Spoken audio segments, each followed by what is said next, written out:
Hello friends, എല്ലാവർക്കും നമസ്കാരം. നിങ്ങളേവരും കാത്തിരിക്കുന്ന വേദിയുടെയും വിക്രമിന്റെയും ഇന്നത്തെ വിശേഷത്തിലേക്ക് എല്ലാ കൂട്ടുകാർക്കും സ്വാഗതം. എല്ലാവർക്കും നല്ലൊരു ദിവസം ആശംസിച്ചുകൊണ്ട് തന്നെ നമുക്ക് ഇന്നത്തെ വിശേഷത്തിലേക്ക് കിടക്കാം. അതിനു മുമ്പായിട്ട് ആരെങ്കിലും നമ്മുടെ ചാനൽ ആദ്യമായിട്ട് കാണുന്നുണ്ടെങ്കിൽ ഒന്ന് സബ്സ്ക്രൈബ് ചെയ്ത് വെക്കണം. അതിനോടൊപ്പം മാക്സിമം എല്ലാവരും ഒരു ലൈക്ക് അടിച്ചിട്ട് നമ്മുടെ വീഡിയോ കാണാൻ വേണ്ടി ശ്രദ്ധിക്കണേ. അപ്പൊ നമുക്ക് നേരെ വിശേഷത്തിലേക്ക് തന്നെ പോകാം അല്ലെ. തുടങ്ങുമ്പോൾ തന്നെ കാണിക്കുന്നത് നമ്മുടെ ശ്രീകാന്തിനെയും വർഷേനെയും അതുപോലെ തന്നെ വേദയുടെ അച്ഛനെയൊക്കെയാണ്. അങ്ങനെ ശ്രീകാന്ത് ചെയ്തത് വളരെ വലിയൊരു തെറ്റാണെന്ന് വേദയുടെ അച്ഛൻ പറഞ്ഞു കൊടുക്കുകയാണ് കേട്ടോ. ഇനി മേലാൽ ഇത് ആവർത്തിക്കരുത് എന്ന് പറഞ്ഞു കൊടുത്തു. അപ്പൊ നമ്മുടെ ശ്രീകാന്തിന് വേറെ ഒന്നുമല്ല പറയാനുള്ളത്. എനിക്കറിയാം അച്ഛന്റെ സ്വഭാവം, അച്ഛൻ എങ്ങനെയായിരുന്നെന്നൊക്കെ എനിക്കറിയാം. പക്ഷെ അച്ഛൻ എല്ലാവരുടെയും മുമ്പിൽ പിടിച്ചു നിൽക്കാൻ ശ്രമിക്കുന്നുണ്ട്. രാത്രി ഒറ്റയ്ക്ക് വന്ന് ഇവിടെ ഇരുന്ന് ഉറക്കമില്ലാതെ ഓരോ കാര്യങ്ങൾ ചെയ്യുകയും അങ്ങോട്ടും ഇങ്ങോട്ടും നടക്കുകയും ഒക്കെ ചെയ്യുന്നത് ഞാൻ കാണുന്നുണ്ട്. ഈ വീട് പഴയതുപോലെ ആകണം, അതിനുവേണ്ടിയാ ഞാൻ ഇതൊക്കെ ചെയ്തത്. ഈ വൃത്തികെട്ട് പരിപാടി കളിച്ചതും അതിനുവേണ്ടി തന്നെയാ. ഇതിനി അച്ഛന് വിഷമമായി പോയിട്ടുണ്ടെങ്കിൽ അച്ഛൻ എന്നോട് അങ്ങ് ക്ഷമിക്കുക എന്ന് ശ്രീകാന്ത് പറഞ്ഞു. അപ്പോഴേക്കും നമ്മുടെ വേദയുടെ അച്ഛൻ പറഞ്ഞു, ഞാൻ നിന്നോട് ക്ഷമിക്കല്ലാതെ വേറൊന്നും എനിക്ക് ചെയ്യാൻ പറ്റില്ലല്ലോ. ഞാനൊരു കാര്യം പറയാം. ആകെ മനസ്സ് വല്ലാതെ പിടിവിട്ട് നിൽക്കുക. ഇനിയിപ്പം നമ്മുടെ കുടുംബത്തിന് സമാധാനം ഇല്ലെന്നറിഞ്ഞാലും അഭിമാനം ആരും പണയം വെക്കരുത്. നമ്മുടെ സമാധാനം പോട്ടെ, അത് നമ്മുടെ ഈ വീട്ടിലുള്ളവരറിഞ്ഞാൽ മതിയല്ലോ. പക്ഷെ നമ്മുടെ അഭിമാനം പോയി കഴിഞ്ഞാൽ അതെനിക്ക് പറ്റില്ല. അവളുടെ മുമ്പിൽ ആരും തോറ്റു കൊടുക്കരുത്. അങ്ങനെ തോറ്റു കൊടുക്കാൻ വേണ്ടിയല്ല നമ്മൾ ഇവിടെ നിൽക്കുന്നത് എന്നൊക്കെ പറഞ്ഞിട്ട് അങ്ങ് പോവുകയാണ് കേട്ടോ വേദയുടെ അച്ഛൻ. ഏതായാലും ശ്രീകാന്തിനും വർഷയ്ക്കും അങ്ങ് എന്തോ പോലെ ആയി പോയി. നമ്മുടെ വർഷയുടെ മുമ്പിൽ വെച്ച് ശ്രീകാന്തിന് ഒന്നൊന്നര അടിയും കൂടെ കിട്ടിയില്ലോ. അപ്പം അതുകൊണ്ട് തന്നെ എന്തോ പോലെയായി. അപ്പം മുത്തശ്ശി പറഞ്ഞു, മോനെ ശ്രീകാന്തെ സാരമില്ല, പോട്ടെ, ഇനി ഇതുപോലെയുള്ള കാര്യങ്ങളൊന്നും നീ ആവർത്തിക്കരുത്. അവളുടെ ഇഷ്ടത്തിന് അവളെ വിട്. അവൾ എന്താണെന്ന് വെച്ചാൽ ചെയ്തോട്ടെ. അവളുടെ ജീവിതം അവൾ തെരഞ്ഞെടുത്തു, അവൾ ജീവിക്കട്ടെ. അല്ലാതെ നമ്മൾ ജീവിക്കാൻ അനുവദിക്കാതിരിക്കേണ്ട കാര്യങ്ങളൊന്നും നമുക്കിടയിൽ ഇല്ല. അതുകൊണ്ട് നിന്റെ പെങ്ങളാണെന്ന് നീ ഓർക്കണം. അവള് ജീവിക്കട്ടെ, അവൾക്ക് സന്തോഷം അവിടെയാണെങ്കിൽ അവൾ അവിടെ ജീവിച്ചോളും എന്നൊക്കെ പറയുകയാണ്.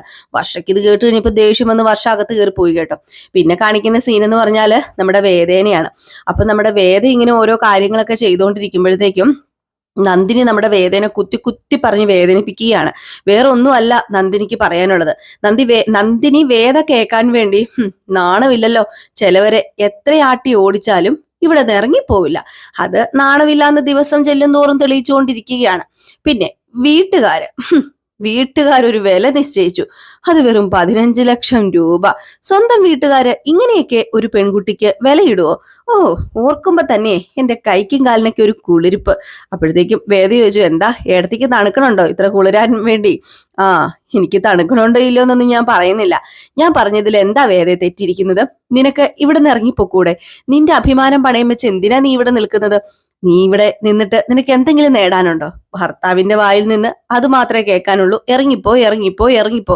എന്നിട്ട് ഇവിടെ ഇങ്ങനെ ചുക്കി ചുരുങ്ങി കിടക്കാന് നിനക്ക് നാണമില്ലേ? ഇവിടെ അച്ഛനാണെങ്കിൽ നിന്റെ മരുമകളായിട്ട് അംഗീകരിച്ചിട്ടുമില്ല. പിന്നെ അമ്മയ്ക്ക് എന്തൊക്കെയോ ഒരു സഹതാപം. ബാക്കിയുള്ളവർക്കും നിന്നോട് സഹതാപം മാത്രമേ ഉള്ളൂ. നീ ഇവിടെ നിൽക്കുന്നതിനേക്കാൾ നല്ലത് നിനക്ക് നിന്റെ വീട്ടിൽ പോയി താമസിച്ചൂടെ? എത്ര വലിയ വീട്ടിൽ നിന്ന് വന്നിട്ട് പറഞ്ഞിട്ട് എന്താ കാര്യം? ആത്മാഭിമാനം ഇല്ലല്ലോ. ആത്മാഭിമാനം ഉണ്ടായിരുന്നെങ്കിൽ ഇവിടെ ഇങ്ങനെ നിൽക്കില്ലായിരുന്നല്ലോ എന്നൊക്കെ പറഞ്ഞിങ്ങനെ കുത്തി കുത്തി വേദനിപ്പിക്കാം. ഏതായാലും ഇതൊക്കെ കേട്ടോണ്ട് നിന്നാൽ നമ്മുടെ വേദ വെറുതെ വിടുവോ? നന്ദിനിയോട് പറഞ്ഞു, അല്ല, ഒരു കാര്യം ചോദിക്കട്ടെ ഞാൻ ഏടത്തി എന്തിനാ ഇതുപോലെ മറ്റുള്ളവരോട് കുത്തി കുത്തി ഓരോന്ന് സംസാരിക്കുന്നത്? അത് പിന്നെ കുഴപ്പമില്ല. അല്ല, ഇപ്പൊ എന്റെ അച്ഛനെയും അമ്മയും ഓരോന്ന് പറഞ്ഞ് വേദനിപ്പിക്കുന്നുണ്ടല്ലോ. എന്റെ അച്ഛനും അമ്മയും അങ്ങനെയാണ്, എന്റെ അച്ഛനും അമ്മയും ഇങ്ങനെയാണ്, എന്റെ കുടുംബക്കാരങ്ങനെയാണ് എന്നൊക്കെ പറയുന്നുണ്ടല്ലോ. തിരിച്ച് ഞാനൊരു ചോദ്യം ചോദിക്കട്ടെ. അല്ല, നന്ദിനിയേടത്തി ഇങ്ങനെയാകാൻ കാരണം നന്ദിനിയേടത്തിയുടെ അച്ഛനും അമ്മയൊക്കെ തന്നെയാണല്ലേ? ഇത് കേട്ടോണ്ട് നന്ദിനിക്ക് ദേഷ്യം വന്നിട്ട് നന്ദിനി പറഞ്ഞു, ദേ, എന്റെ വീട്ടുകാരെ എന്റെ അച്ഛനെയും അമ്മേനെയും പറഞ്ഞോണ്ടല്ലോ. എന്താ പൊള്ളുന്നുണ്ടോ? ഏടത്തിയുടെ വീട്ടുകാരെയും ഏടത്തിയുടെ അച്ഛനെയും ഏടത്തിയുടെ അമ്മേനെയൊക്കെ പറഞ്ഞപ്പം എന്താ ഏടത്തിക്ക് പൊള്ളുന്നുണ്ടോന്നാ ഞാൻ ചോദിച്ചത്. ഏടത്തി അതുപോലെ തന്നെയാ തിരിച്ചും.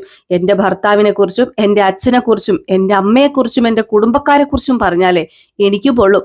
ഞാൻ മിണ്ടാതിരിക്കത്തൊന്നുമില്ല. പിന്നെ അഭിമാനമുള്ളത് കൊണ്ട് തന്നെ ഞാൻ ഇവിടെ നിൽക്കുന്നതെന്ന് അങ്ങ് കൂട്ടിക്കോ. എന്നെ മരുമകളായിട്ട് ഇവിടുത്തെ അച്ഛൻ അംഗീകരിക്കുന്നുണ്ടായിരിക്കില്ല. പക്ഷെ അങ്ങനെ ഒരു ദിവസം വരും. അതിനുവേണ്ടിയാ ഞാൻ കാത്തിരിക്കുന്നതെന്ന് വെച്ചോ. പിന്നെ എന്റെ വീട്ടുകാരെ ഇനിയും ഏട്ടത്തി ഒരിക്കലും പറയരുത്. അല്ല, ഏടത്തിയുടെ പണി കഴിഞ്ഞപ്പം ഇങ്ങനെ അടിച്ചു വാരിക്കൊണ്ടിരിക്കുവായിരുന്നു കേട്ടോ നന്ദിനി. അപ്പൊ നമ്മുടെ അടുത്തൊരു ഏടത്തി ഉണ്ടല്ലോ, പാവ ഏടത്തി, പുള്ളിക്കാരിയുടെ പേര് എപ്പോഴും ഞാൻ മറന്നു പോകും കേട്ടോ. അപ്പൊ പുള്ളിക്കാരിയും കൂടെ വന്നു. അപ്പൊ പുള്ളിക്കാരി വന്നു കഴിഞ്ഞിട്ട് നന്ദിനിയേടത്തിയുടെ പരിപാടിയൊക്കെ കഴിഞ്ഞോ, അല്ല ജോലിയൊക്കെ കഴിഞ്ഞോ എന്നിങ്ങനെ ചോദിച്ചപ്പോഴത്തേക്കും ശ്രീജ എന്നാട്ടോ പേര്, സോറി, ശ്രീജ. അപ്പൊ പറഞ്ഞു, ശ്രീജ, ഞാന് പണിയൊക്കെ ഏകദേശം കഴിഞ്ഞു. അപ്പൊ നന്ദിനി അല്ല വേദ പറഞ്ഞു, അതെ, ഇവിടെ കുറച്ച് മാറാലകളും ഈ മുക്കിലും മൂലയിലും ഒക്കെ പൊടിയും അഴുക്ക് നന്നായിട്ട് ഇരിപ്പുണ്ട്. അതെ, നന്നായിട്ട് തൂത്ത് തുടച്ചങ്ങോട്ട് കളയുകയാണെങ്കിൽ ഈ വീടിനൊരു ഐശ്വര്യം ഉണ്ടാകത്തുള്ളൂ. ഇത് കേട്ടപ്പോൾ നന്ദിനിക്കിട്ട് വെച്ചതാണെന്ന് നമ്മുടെ നന്ദിനിക്ക് മനസ്സിലായി കേട്ടോ. ഏതായാലും നന്ദിനി എന്ന് പറഞ്ഞങ്ങ് മാറി അങ്ങ് പോയി. ഇതിനുശേഷം കാണിക്കുന്നത് നമ്മുടെ വിക്രത്തിന്റെ അമ്മേനെയാണ് കേട്ടോ. അങ്ങനെ വിക്രമിന്റെ അമ്മ ഇങ്ങനെ ഓരോ കാര്യങ്ങളൊക്കെ ചിന്തിക്കുകയാണ്. വേദ പറഞ്ഞ കാര്യങ്ങളൊക്കെ വേദ പറഞ്ഞായിരുന്നുവല്ലോ നമ്മുടെ വിക്രത്തിനോട്, നിങ്ങൾ എന്നെ സ്നേഹിക്കുന്നില്ലെങ്കിലും നിങ്ങളെ ഞാൻ സ്നേഹിക്കുന്നുണ്ട്. അതുമാത്രമല്ല, നിങ്ങൾ എൻ്റെ കഴുത്തിൽ താലി കെട്ടി അന്ന് മുതൽ നിങ്ങൾ എൻ്റെ ഭർത്താവാണ്. പിന്നെ നിങ്ങളും എൻ്റെ ഏട്ടനും ചെയ്തതിന് ഇപ്പൊ എന്ത് വ്യത്യാസമാണ് ഇരിക്കുന്നത്? നിങ്ങളുടെ ചേട്ടൻ എന്നെ വിലക്ക് മേടിക്കാൻ നോക്കി. അല്ല, നിങ്ങളുടെ ചേട്ടനല്ല, സോറി, എൻ്റെ ചേട്ടനും ചെയ്തതിൽ എന്ത് വ്യത്യാസമാണ് ഇരിക്കുന്നത്? വിക്രം എന്നെ നിർബന്ധിച്ച് എൻ്റെ കഴുത്തിൽ എന്നോട് സമ്മതമില്ലാതെ താലി ചാർത്തി. അതുപോലെ തന്നെ ഇപ്പൊ എൻ്റെ ഏട്ടൻ എൻ്റെ തലയ്ക്കൊരു വിലയും ഇട്ടു. ഇവര് തമ്മിൽ എന്ത് വ്യത്യാസം ഉള്ളത്? എനിക്ക് അങ്ങനെ ഒരു വ്യത്യാസവും തോന്നുന്നില്ല എന്നൊക്കെ ഇങ്ങനെ പറഞ്ഞല്ലോ. അപ്പൊ അതൊക്കെ ഇങ്ങനെ റിവൈൻഡ് ചെയ്ത് ആലോചിച്ചുകൊണ്ടിരിക്കുന്നതിന്റെ ഇടയ്ക്കാണ് നമ്മുടെ വിക്രത്തിന്റെ അമ്മയുടെ കൈ അങ്ങ് പൊള്ളി കേട്ടോ. അവിടെ ഇരുന്ന കഞ്ഞിക്കലത്തിൽ അങ്ങാണ്ട് മുട്ടി, വാർത്തിട്ടേക്കുന്ന കഞ്ഞിക്കലത്തിൽ അങ്ങാണ്ട് മുട്ടി കൈ പൊള്ളി. വേദ ഓടി വന്നു, ഒച്ച കേട്ടിട്ട് ഓടി വന്നിട്ട് എന്താ അമ്മ പറ്റിയെന്ന് ചോദിച്ചപ്പം മോളെ എൻ്റെ കൈ പൊള്ളി എന്ന് പറഞ്ഞു. അപ്പോഴത്തേക്കും തന്നെ പുറകെ നമ്മുടെ വിക്രമിന്റെ അച്ഛനും അതുപോലെ ഏട്ടനും, അതായത് നമ്മുടെ ശ്രീജയുടെ ഭർത്താവുണ്ടല്ലോ, ശ്രീജയുടെ ഭർത്താവും ശ്രീജയും ഒക്കെ ഓടി വന്നു. അപ്പം നമ്മുടെ വേദയാണെങ്കിൽ തൊട്ടടുത്തിരുന്ന പൈപ്പിൽ നിന്ന് വെള്ളം ഇങ്ങനെ വെച്ചിങ്ങനെ പതുക്കെ ഇങ്ങനെ തളിച്ച് കൊടുക്കുക. അപ്പോഴത്തേക്ക് നമ്മുടെ വിക്രത്തിന്റെ അച്ഛൻ പറഞ്ഞു, അതെ, വല്ല ഓയിൽമെന്റോ അല്ലെങ്കിൽ വല്ല പേസ്റ്റോ പോയി പെരട്ടാൻ നോക്ക്, അത് കഴിയുമ്പോഴത്തേക്ക് അതങ്ങ് പൊക്കോളൂന്ന് പറഞ്ഞു. സൂക്ഷിച്ചും കണ്ടൊക്കെ ഇതൊക്കെ ചെയ്യണ്ടേ? നീ എവിടെയായിരുന്നു? നീ ഏത് ലോകത്തായിരുന്നു? അല്ല, ശ്രദ്ധയില്ലാഞ്ഞിട്ടല്ലേ ഇപ്പൊ ഇത് സംഭവിച്ചതെന്ന് പറഞ്ഞു വിക്രത്തിന്റെ അച്ഛൻ. അപ്പോഴത്തേക്കും വേദ പറഞ്ഞു, അത് സാരമില്ല, അത് ആർക്കും സംഭവിക്കാവുന്നതാണല്ലോ അടുക്കളയിൽ ജോലി ചെയ്യുമ്പോൾ. ഏതായാലും പേസ്റ്റ് ഇപ്പൊ പെരട്ടണ്ട, നമ്മള് എന്ത് മരുന്ന് ചെയ്യുന്നതിന് മുമ്പ് പൊള്ളുവാണെങ്കിൽ കുറച്ച് പച്ചവെള്ളം ഒഴിക്കണം, അത് കഴിഞ്ഞിട്ടേ ചെയ്യാവുള്ളൂ എന്ന് പറഞ്ഞു. എന്നിട്ട് നമ്മുടെ വേദ എന്താ ചെയ്യുന്നത്? അവിടെ ഇരിക്കുന്ന വെള്ളമൊക്കെ എടുത്ത് ഒഴിക്കുകയും തൂക്കുകയും തുടയ്ക്കുകയും ഒരു പ്രത്യേക കെയറിങ് നമ്മുടെ വിക്രത്തിന്റെ അമ്മയോട്.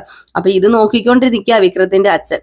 അപ്പൊ ഇതിനിടയിൽ നമ്മുടെ ശ്രീജയോട് ചോദിച്ചു, അല്ലേ എടുത്ത് ഇവിടെ ഓയിൽമെന്റ് ഒന്നും ഇരിപ്പില്ലേന്ന് ചോദിച്ചു. അത് പിന്നെ മോളെ ഞാൻ ഇപ്പൊ വരാന്ന് പറഞ്ഞു ഓയിൽമെന്റ് എടുക്കാൻ വേണ്ടി പോയി. ഓയിൽമെന്റ് അവിടെ ഇവിടെയൊക്കെ ചെന്ന് തപ്പി നോക്കുവാണ്. അവിടെ ഇവിടെയൊക്കെ തപ്പി തടിഞ്ഞിട്ട് ഓയിൽമെന്റ് കിട്ടുന്നില്ല. അപ്പൊ ശ്രീജ വന്നിട്ട് പറഞ്ഞു, ഓയിൽമെന്റ് ഇവിടെ ഇല്ല മോളെ, ഓയിൽമെന്റ് കാണുന്നില്ലെന്ന് പറഞ്ഞപ്പം എങ്കിൽ പിന്നെ സാരമില്ല, നെയ്യ് ഇരിപ്പുണ്ടോന്ന് ചോദിച്ചു. നെയ്യ് ഇരിപ്പുണ്ടെന്ന് പറഞ്ഞു. അങ്ങനെ നെയ്യൊക്കെ ഇങ്ങനെ പതുക്കെ പുരട്ടി നമ്മുടെ വേദ ആദ്യത്തെ ആ ഒരു ഫസ്റ്റ് എയ്ഡ് ഒക്കെ കൊടുക്കുകയാണ്. ഏതായാലും ഇത് കഴിഞ്ഞപ്പോഴത്തേക്കും വേദ പറഞ്ഞു, ഇനിയിപ്പൊ അമ്മ ജോലിയൊന്നും ചെയ്യണ്ടെന്ന്. അപ്പോഴാണ് വിക്രത്തിന്റെ അച്ഛൻ പറഞ്ഞത്, അല്ല നീ എന്തിനാ ഇപ്പൊ അടുക്കള കയറിയത്? ഇവിടെ വേറെ ആരും അടുക്കള കയറാനില്ലേന്ന് ചോദിച്ചപ്പം, അല്ലെങ്കിലും എപ്പോഴും ശ്രീജ തന്നെയാണല്ലോ ഇതൊക്കെ ചെയ്യുന്നത്, ഇടയ്ക്ക് ഞാനല്ലേ അവളെ ആശ്വസിപ്പിക്കാനുള്ളൂ എന്നിങ്ങനെ പറഞ്ഞപ്പം നമ്മുടെ വേദ പറഞ്ഞു, ഇനിയിപ്പൊ എന്തെങ്കിലും ജോലി ഉണ്ടെങ്കിൽ അമ്മ എന്നോട് പറഞ്ഞാൽ മതി, ഞാനത് ചെയ്തോളാന്ന് പറഞ്ഞു. അത് നമ്മുടെ വിക്രത്തിന്റെ അച്ഛൻ ഇഷ്ടപ്പെട്ടില്ല. വിക്രത്തിന്റെ അച്ഛൻ പറഞ്ഞു, അതെ, നീ ഇവിടെ നിൽക്കുന്നതൊക്കെ കൊള്ളാം, നിന്നെ ഞാൻ ഇതുവരെ മരുമകളായിട്ട് അംഗീകരിച്ചിട്ടില്ല, ആ ഒരു ചിന്ത നിനക്ക് വേണം. അതുകൊണ്ട് തന്നെ ഈ വീട്ടിലെ ജോലി ചെയ്യാനുള്ള അർഹതയൊന്നും നിനക്ക് എഴുതി തന്നിട്ടില്ല, തീരെ എഴുതി തന്നിട്ടൊന്നും ഇല്ലല്ലോ. ഏതായാലും നീ ആദ്യം എന്റെ മരുമകളായിട്ട് ഞാൻ അംഗീകരിച്ചു കഴിഞ്ഞ് നീ ഇതൊക്കെ ചെയ്താൽ മതി എന്ന് പറഞ്ഞപ്പം, ശരി അച്ഛാ, ഓക്കെ ആയിക്കോട്ടെ എന്ന് പറഞ്ഞപ്പം, അതെ, ഈ അച്ഛാന്നുള്ള വിളിയും വേണ്ട, അതും ഒരു ഔദാര്യമുള്ളൊരു വിളിയായിട്ട് എനിക്ക് തോന്നുന്നത്, അതുകൊണ്ട് ഇനി അച്ഛാന്നുള്ള വിളി എന്നെ വിളിക്കണ്ടെന്ന് പറഞ്ഞപ്പം, എങ്കിൽ പിന്നെ ശരി മാഷേ എന്ന് പറഞ്ഞു. ഇത് കേട്ടോണ്ട് നന്ദിനി ഓടി വന്നിട്ട്, നീ എന്ത് പരിപാടിയാടി കാണിച്ചത്? അച്ഛനെ കയറി മാഷേന്ന് വിളിക്കുന്നു, നീ എന്ത് ബഹുമാനമാടി അച്ഛന് കൊടുക്കുന്നത്? ഇങ്ങനെയാണോ ഓടി ചെയ്യേണ്ടതെന്നൊക്കെ പറഞ്ഞപ്പോഴത്തേക്കും വേദി ചോദിച്ചു, ഞാൻ മാഷേന്ന് വിളിച്ചതിൽ എന്താ നന്ദിനി അടുത്ത് തെറ്റിരിക്കുന്നത്? മാഷെന്ന് പറഞ്ഞു കഴിഞ്ഞിട്ടുണ്ടെങ്കിൽ എല്ലാവർക്കും പ്രത്യക്ഷണം പറഞ്ഞു കൊടുക്കുന്ന ഒരാളല്ലേ, നമ്മള് ബഹുമാനത്തോടെ വിളിക്കുന്നൊരു പേരല്ലേ മാഷേന്ന്. ഈ മാഷെന്ന് പറഞ്ഞ ആരാന്നറിയാമോ? നമ്മളെ പഠിപ്പിക്കുന്ന ഗുരുനാഥൻ. ഈ ഗുരുനാഥൻ എന്തൊക്കെ വില കൊടുക്കണം എന്നറിയാമോ? ഈ ഗുരുനാഥൻ എന്ന് പറഞ്ഞാലേ ഏറ്റവും കൂടുതൽ എളിമയുള്ള ആളും, അതുപോലെ തന്നെ ഒരാൾ തെറ്റ് ചെയ്താൽ അത് പറഞ്ഞ് തിരുത്തേണ്ട ഒരു ആളും, അതുപോലെ തന്നെ വാശി കാണിക്കാതെ എല്ലാം അതിൻ്റെതായ രീതിയിൽ കൈകാര്യം ചെയ്യാൻ കഴിവുള്ള ഒരാളുമൊക്കെയാണ്. ഇത് കേട്ടപ്പോഴത്തേക്കും അങ്ങ് വല്ലാണ്ടായി പോയിട്ടോ നമ്മുടെ വിക്രത്തിന്റെ അച്ഛൻ. അപ്പൊ നമ്മുടെ വേദയുടെ ഈ ഒരു ഇതൊക്കെ കേട്ട് കഴിഞ്ഞപ്പോഴത്തേക്കും നമ്മുടെ വിക്രത്തിന്റെ അമ്മയ്ക്ക് ഈ വേദയുടെ ഈ ഒരു സംഭാഷണമൊക്കെ കേൾക്കുമ്പോൾ ആർക്കാണെങ്കിലും ഒരു താല്പര്യം തോന്നൂലോ, വേദയോട് ഒരു സ്നേഹം തോന്നൂല, ഇത്ര അറിവൊക്കെ ഉണ്ടല്ലോ എന്ന് തോന്നൂല. അതുപോലെ ആയിപ്പോവും. അതുപോലെ തന്നെ നമ്മുടെ ശ്രീജയുടെ ഹസ്ബൻഡൊക്കെ അവിടെ ഇങ്ങനെ കണ്ണ് ഇങ്ങനെ തള്ളി ഇങ്ങനെ നിൽക്കുകയാണ് നമ്മുടെ ഈ ഒരു വാക്കുകളൊക്കെ കേട്ടിട്ട്. ഏതായാലും ഇതൊക്കെ കഴിഞ്ഞപ്പോഴത്തേക്കും വിക്രത്തിന്റെ അച്ഛൻ അങ്ങ് പോയി, എല്ലാവരും അങ്ങ് പോയി. പിന്നെ ശ്രീജയുടെ ഹസ്ബൻഡ് വന്ന് പറഞ്ഞു, മോളെ എന്തിനാ മോളെ നീ ഇവിടെ നിന്റെ അഭിമാനം പണയം വെച്ചിട്ട് ഇവിടെ നീ നിൽക്കണത്? അതിന്റെ കാര്യം നിനക്കുണ്ടോ? നീ വലിയ വീട്ടിലൊരു കുട്ടിയല്ലേ എന്ന് പറഞ്ഞപ്പോ, എന്ത് അഭിമാനം? എന്റെ അഭിമാനം, എനിക്ക് അഭിമാനം ഉള്ളത് കൊണ്ടല്ലേ വല്യേട്ടൻ ഞാനിവിടെ നിൽക്കുന്നത്, എനിക്ക് അഭിമാനം ഉള്ളത് കൊണ്ട് തന്നെ ഞാനിവിടെ നിൽക്കുന്നത്. പിന്നെ ആദ്യമൊക്കെ എനിക്ക് ചെറിയൊരു പേടിയും നാണക്കേടും ഒക്കെ ഉണ്ടായിരുന്നു. പക്ഷെ ഇപ്പൊ അതെനിക്കില്ല. ഞാൻ എൻ്റെ ഭർത്താവിന്റെ വീട്ടിൽ നിന്നാ സംസാരിക്കുന്നത്, അതും നല്ലതിനു വേണ്ടി മാത്രം. പിന്നെ ഞാനൊരു കാര്യം പറയട്ടെ, ഏട്ടന് ഇപ്പം ജോലി ചെയ്യാതെ ഈ വീട്ടിലിരിക്കുന്നതിനും അതുപോലെ തന്നെ ജോലി ചെയ്യാൻ കഴിയുന്നില്ലല്ലോ എന്നൊക്കെ ഓർത്തിട്ട് മനസ്സിനൊരു വെപ്രാളവും അതുപോലെ ഒരു അഭിമാനക്കേടും ഒക്കെ തോന്നുന്നില്ലേ? അതൊരു അപമാനമായിട്ട് തോന്നുന്നില്ലേ? അപ്പൊ ഏട്ടനൊന്ന് ചിന്തിച്ചു നോക്ക്. അപ്പൊ എനിക്ക് ഇങ്ങനെ തോന്നാമെങ്കിൽ ഏട്ടനും മറിച്ച് ചിന്തിക്കുന്ന ഒരു ദിവസം വരും. ഞാനും വളരെയധികം നാണക്കേടായിട്ടാ, വളരെയധികം ഇഷ്ടമില്ലാതെയാ ഈ വീട്ടിൽ കയറി വന്നത്. എനിക്കൊരിക്കലും ഇവിടെ പിടിച്ചു നിൽക്കാൻ പറ്റുമെന്ന് ഞാൻ കരുതിയതേ അല്ല. പക്ഷെ അതൊക്കെ തരണം ചെയ്ത് എനിക്ക് പിടിച്ചു നിൽക്കാൻ കഴിയുന്നുണ്ടെങ്കിൽ ശ്രീജേടത്തിയുടെയും ഏട്ടന്റെയും ജീവിതത്തിൽ ഒരു മാറ്റം വരും. നോക്കിക്കോ, ഏട്ടന് ഒരു കോൺഫിഡൻസ് ഇല്ലായ്മയുണ്ട്. ആ കോൺഫിഡൻസ് ഒക്കെ ഏട്ടന് തന്നെ ഉണ്ടായി തുടങ്ങും. നിങ്ങൾ ജീവിക്കാൻ തുടങ്ങും എന്നൊക്കെ ഇങ്ങനെ പറഞ്ഞ് നമ്മുടെ എന്താ പറയാ, ശ്രീജയുടെ ഭർത്താവിനൊരു ആത്മോധൈര്യം കൊടുക്കുക എന്നൊക്കെ പറയുന്ന പോലെ ഒരു ധൈര്യമൊക്കെ കൊടുക്കണുണ്ട്. ഏതായാലും ഇതൊക്കെ കേട്ട് കഴിയുമ്പോൾ പുള്ളിക്കാരനും എന്തോ ഭയങ്കരമായിട്ടൊരു അഭിമാനമൊക്കെ തോന്നുന്നുണ്ട്. ഇത് കഴിഞ്ഞ് കാണിക്കുന്ന സീൻ എന്ന് പറഞ്ഞാൽ നമ്മുടെ വിക്രം പാർട്ടിക്കാരുമായിട്ട് എന്തൊക്കെയോ ഇങ്ങനെ സംസാരിച്ചുകൊണ്ടിരിക്കുകയാണ്. അപ്പോൾ ഒരു മുതലാളി ഉണ്ടല്ലോ, ഒരു രാഷ്ട്രീയക്കാരൻ, പുള്ളിക്കാരനുമായിട്ട് എന്തോ സംസാരിച്ചുകൊണ്ടിരിക്കുന്നു. അപ്പം പുള്ളിക്കാരന് തൽക്കാലം എവിടെയോ പോകണം. അപ്പൊ അതുകൊണ്ട് തന്നെ പുള്ളിക്കാരന്റെ കാര്യങ്ങളെല്ലാം ചെയ്യേണ്ടത് നമ്മുടെ വിക്രമാണ് എന്ന് പറയുകയാണ്. അപ്പം വിക്രം പറയുന്നുണ്ട്, അതിനിപ്പോ എന്താ സാറേ, ഞാൻ കറക്റ്റ് ആയിട്ട് അറിയാലോ, എന്റെ കാര്യം അറിയാലോ, ഞാനൊരു കാര്യം ഏറ്റു കഴിഞ്ഞാൽ ഏറ്റതാ ചെയ്തേക്കാന്നൊക്കെ പറഞ്ഞ് അവിടെ നിന്ന് വരികയാണ്. അപ്പൊ ഇതിനിടയിൽ നമ്മുടെ വിക്രം വീട്ടിലേക്ക് വരുന്നു. വീട്ടിലേക്ക് വരുമ്പോൾ റൂമൊക്കെ അടിച്ച് വൃത്തിയാക്കിക്കൊണ്ടിരിക്കുകയാണ് കേട്ടോ. 6 റൂം, നമ്മുടെ വിക്രത്തിന്റെ റൂം. ഇത് കണ്ടു കഴിഞ്ഞപ്പോഴത്തേക്കും നീ എന്തിനാ ഈ റൂം അടിച്ച് വൃത്തിയാക്കുന്നതെന്ന് ചോദിച്ചപ്പം അത് പിന്നെ താമസിക്കുന്ന സ്ഥലം വൃത്തിയായിട്ടിരിക്കണം എന്നാ എൻ്റെ ഒരു ഇത്. അങ്ങനെയാ എല്ലാവരും ചിന്തിക്കുന്നത്, നമ്മൾ താമസിക്കുന്ന സ്ഥലമാണല്ലോ. അപ്പം വിക്രം പറഞ്ഞു, ആ ഒരു ചിന്ത എനിക്കില്ല, എൻ്റെ റൂം മര്യാദയ്ക്ക് വൃത്തിയാക്കാതെ ഇറങ്ങിപ്പോകാൻ പറഞ്ഞപ്പം ഇതിപ്പോ എന്റെയും കൂടെ റൂമല്ലേ, അപ്പൊ അത് വൃത്തിയാക്കേണ്ട അവകാശം എനിക്കില്ലേ? ഓഹോ, ഇത് നിന്റെയും കൂടെ റൂമാന്ന് നിന്നോട് ആരാ പറഞ്ഞത്? ഇത് എന്റെ റൂം മാത്രമാ. അല്ല, ഞാനൊരു കാര്യം ചോദിച്ചോട്ടെ, എന്റെ കഴുത്തിൽ താലി കെട്ടിയത് എന്നോട് ചോദിച്ചിട്ടാണോ? അപ്പൊ ഈ റൂം അടിച്ചു വരികയും ഈ റൂം സ്വന്തമാക്കുകയും ചെയ്യുന്നത് വിക്രത്തിന്റെ അധികാരം എനിക്ക് വേണ്ട. അങ്ങനെ വിക്രത്തിനോട് ചോദിച്ചിട്ടാകണ്ട. എന്റെ കഴുത്തിൽ താലി കെട്ടിയത് അങ്ങനെയല്ലല്ലോ, അപ്പൊ പിന്നെ എനിക്കും അങ്ങനെ ആവാലോ എന്ന് പറഞ്ഞപ്പം, ഓഹോ, നീ അപ്പം മത്സരിക്കാൻ നിൽക്കുകയാണല്ലേ? ഞാൻ ആരോടും മത്സരിക്കാനൊന്നുമില്ല, ഞാന് സ്നേഹിക്കാൻ മാത്രമേ ഉള്ളൂ. സ്നേഹിക്കാനോ? ആരെ? എന്നെയോ? ആ, അങ്ങനെ വേദ പറഞ്ഞു, എനിക്കൊരു കാര്യം മനസ്സിലായി, ഇനി ഏതായാലും വിക്രത്തിന്റെ മനസ്സ് സ്നേഹത്തിലെ മാറ്റിയെടുക്കാൻ പറ്റത്തുള്ളൂ. അപ്പൊ ഞാൻ ഇനിയിപ്പം പ്രതികാരം ഒന്നുമില്ല, ഞാൻ സ്നേഹിക്കാൻ തന്നെ തീരുമാനിച്ചിരിക്കുകയെന്ന് പറഞ്ഞപ്പം, ആണോ, നീ എന്നെ സ്നേഹിക്കാൻ തീരുമാനിച്ചിരിക്കുകയാണോ? ഓഹോ, എങ്കിൽ പിന്നെ ഞാനും എന്ന് പറഞ്ഞ് ഇങ്ങനെ അടുത്ത് ചെല്ലുന്നു. അടുത്ത് ചെന്ന് എന്തൊക്കെയോ എന്താ പറയാ, എന്തെങ്കിലും ഒരു ഇല്ലാത്ത കാര്യം പറയാനായിരിക്കും. അതായത് നമ്മളിങ്ങനെ വെപ്രാളപ്പെടുത്തൂലോ, ഇങ്ങനെ അടുത്ത് ചെന്ന് കഴിയുമ്പോൾ നമ്മൾ ഓർക്കും ഇനി അവര് തമ്മിൽ വഴക്കൊക്കെ മാറാൻ പോവാന്ന് നമുക്കൊരു ചിന്ത തോന്നൂല്ലോ. പക്ഷെ അങ്ങനെയൊന്നുമല്ല. നമ്മുടെ വിക്രം ഇനിയിപ്പൊ അടുത്ത് ചെന്നിട്ട് പറയാൻ പോകുന്നത്, ഈ ജന്മത്തിൽ ഞാൻ നിന്നെ സ്നേഹിക്കാൻ പോകുന്നില്ലടി, അങ്ങനെ ഒരു വിചാരം ഉണ്ടേലേ നീ ചെവിന്ന് ഉള്ളിക്കോ എന്നും പറഞ്ഞ് മാറിപ്പോകൂലോ. അപ്പൊ അത് തന്നെയാണ് നമ്മൾ നാളെയും കാണാൻ പോകുന്നത് കേട്ടോ. അപ്പൊ എല്ലാവരും കാത്തിരിക്കുക. നാളത്തെ സീൻ എന്ന് പറഞ്ഞാൽ അതൊക്കെയും, പിന്നെ നാളത്തെ സീൻ എന്ന് പറഞ്ഞാല് നമ്മുടെ ഈ വിക്രത്തിന്റെയും വേദയുടെയും ഒരു പോസ്റ്റർ ഇങ്ങനെ പ്രസിദ്ധീകരിക്കുന്നുണ്ടല്ലോ.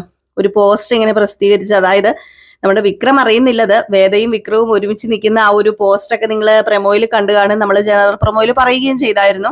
അത് കൂട്ടുകാരന്മാർ വിളിക്കുമ്പം നമ്മുടെ വേദ ഒരു ചെറിയൊരു 8ന്റെ പണി കൊടുക്കുന്നതാണ് വിക്രത്തിനിട്ട്. അപ്പൊ വിക്രം അതിന്റെ ഇടയ്ക്ക് പറയുകയും ചെയ്തായിരുന്നു, നിനക്ക് നാണമില്ലല്ലോ, 4 ആൾ അറിഞ്ഞ് നിന്റെ കഴുത്തിൽ ഞാൻ താലി കെട്ടുന്ന ഒരു അവസരം വന്നാൽ ഞാൻ നിന്നെ സ്നേഹിക്കാം, അല്ലാതെ രഹസ്യമായിട്ട് ഇപ്പൊ എനിക്ക് ഇഷ്ടമില്ലാതെ നിന്റെ കഴുത്തിൽ ഞാൻ താലി കെട്ടിയിട്ട് എന്നെ സ്നേഹിക്കണം എന്ന് പറഞ്ഞാല് അത് ശരിയല്ല.